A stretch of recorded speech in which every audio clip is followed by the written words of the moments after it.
Bonjour, bonjour! Salut, j'espère que vous allez bien. Aujourd'hui, on va parler d'un sujet très important, c'est la peur de parler dans une nouvelle langue et comment avoir plus confiance en soi. Aujourd'hui, je vais parler de 3 points importants qui fait que ça, vous pouvez avoir un blocage dans l'apprentissage d'une langue, mais aussi plutôt dans la communication que vous avez avec une autre personne, surtout quand vous rencontrez une personne pour la première fois et que vous devez utiliser cette langue. Il y a beaucoup de gens qui apprennent une langue, notamment par exemple l'anglais, et qui ont très peur de parler devant quelqu'un. Ils se sentent jugés ou bien ils sentent qu'ils n'ont pas le niveau pour parler cette langue ou il y a plein de raisons différentes. Et moi, je vais parler de mon expérience, mais aussi des points auxquels j'ai pensé qui fait que vous avez peut-être la même chose que moi et que maintenant j'ai résolu dans mon cas. Donc, je pense que le premier point, c'est la perfection. On veut toujours être parfait et savoir directement tout sur tout. Surtout avec la mentalité française, on a grandi dans une société qui demande la perfection tout le temps, pardon. Et donc, on nous laisse pas le droit à l'erreur.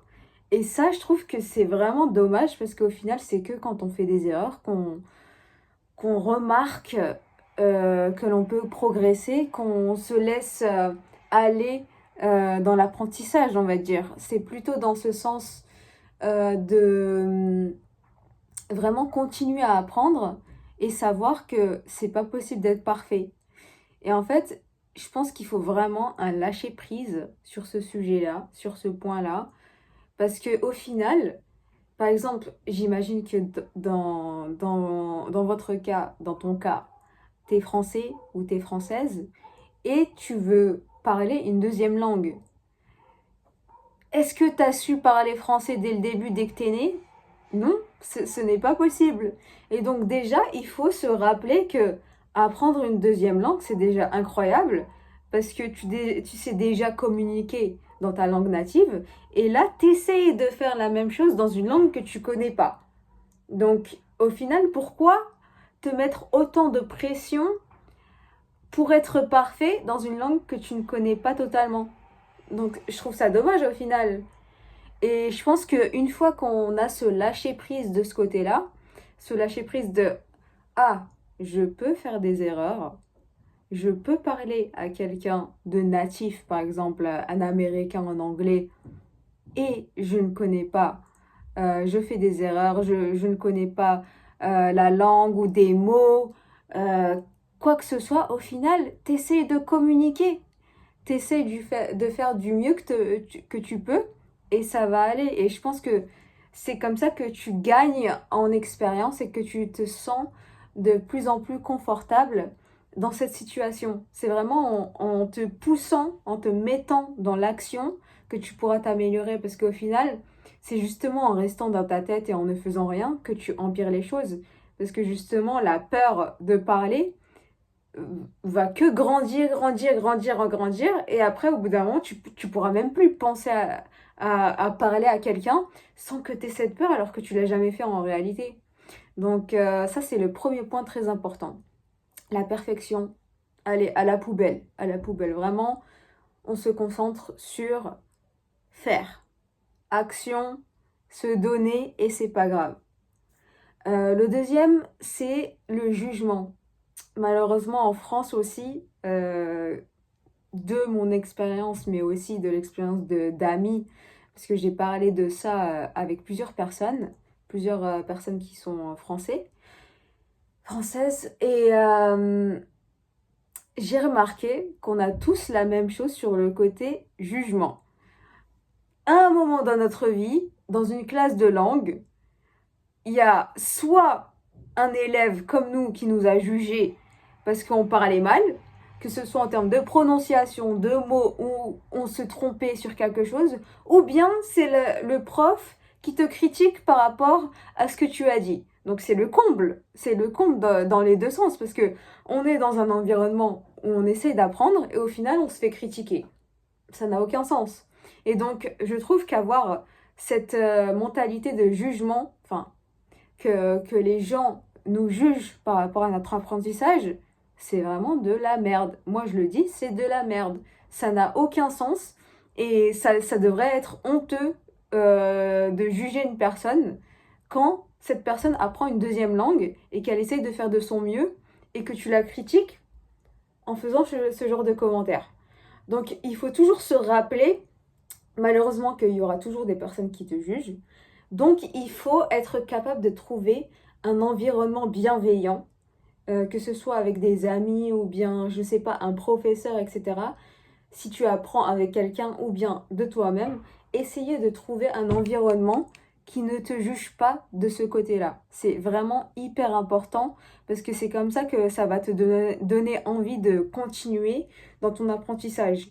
Et faut trouver des personnes qui te poussent à continuer et qui ne te jugent pas, qui te donnent des feedbacks, bien sûr, objectifs, mais en même temps, va pas être dans la critique non constructive. Donc ça, c'est le deuxième point. Et le troisième point, c'est être mal compris. Il y a beaucoup de gens, c'est lié à la perfection également, qui ont très peur de se tromper ou d'être mal compris. Et donc, en fait, ils pensent que à la première partie. Qu'est-ce qui peut se passer si je suis mal compris? Si la personne ne me comprend pas, ben, je vais paniquer et je vais pas être bien et ça sera la fin du monde. Je ne pourrai plus parler cette langue. Mais on réfléchit 2 secondes, logiquement, qu'est-ce qui peut se passer?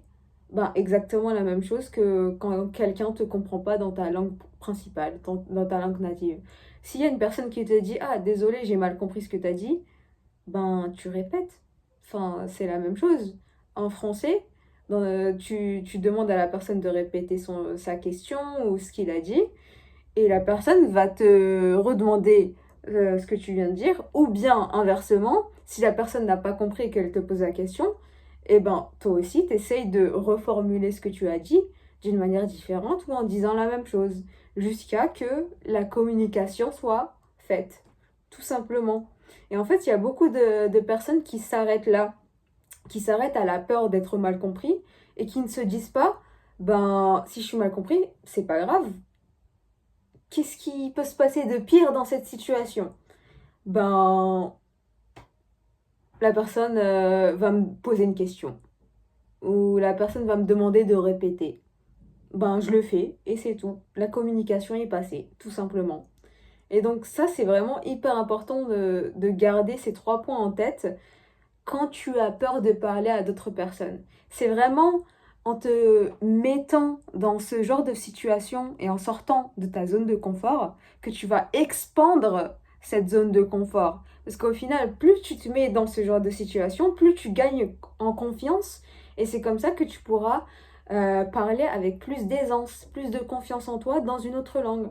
Et donc ça, c'est hyper important. Et d'ailleurs, j'aimerais terminer cet épisode avec une citation d'Alex Hormozy, c'est un entrepreneur, et je pense qu'elle est exactement parfaite pour cette situation.